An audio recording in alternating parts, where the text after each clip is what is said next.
इस वक्त हमारे साथ एक शहरी मौजूद हैं। आइए उनसे जानने की कोशिश करते हैं कि नवाज शरीफ की रिहाई के बारे में उनका क्या कहना है, उनके क्या तासरात हैं। जी क्या नाम है आपका? याकूब चीमा नाम है जी मेरा। तो एक लिहाज से तो ये गलत है कि बराबरी का सलूक नहीं हो रहा।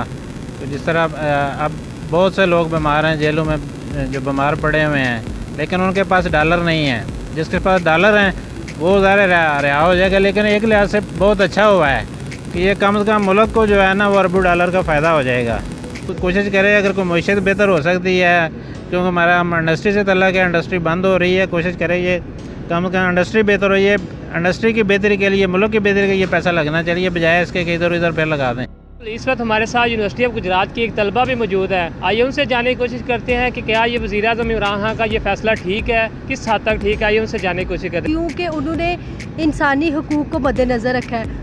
तो डाकू है, चोर है, जो भी है वो तो बात की बात है ना, लेकिन इस वक्त उन्होंने इंसानी हुकूक को मद्देनज़र रखा है, तो मेरे ख्याल से ठीक है।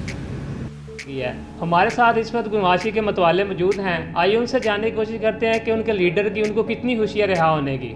जी क्या नाम है आपका? शाह मोहम्मद। जी शाह साहब, आप बताइएगा, आपके लीडर रिहा हो गए, आपको कितनी खुशी है? अल्लाह का करम है कि अदालत की तरफ से जो रिहाई मिली है, हम उस पर बहुत ज़्यादा खुश हैं।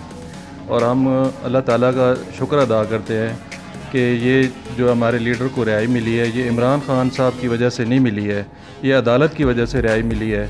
और हम उनके लिए सर बसजूद है कि अल्लाह पाक उन्हें सेहत दे, और उनकी बेटी को भी अल्लाह पाक सेहत है। ये गवर्नमेंट का नहीं है, ना ये पीटीआई वाले चाहते हैं, ये दिया है अदालत ने रिलीफ से।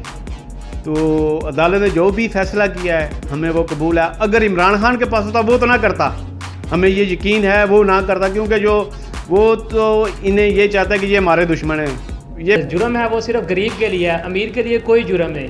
कैमरामैन मोहम्मद इजाज़ के साथ फिजा।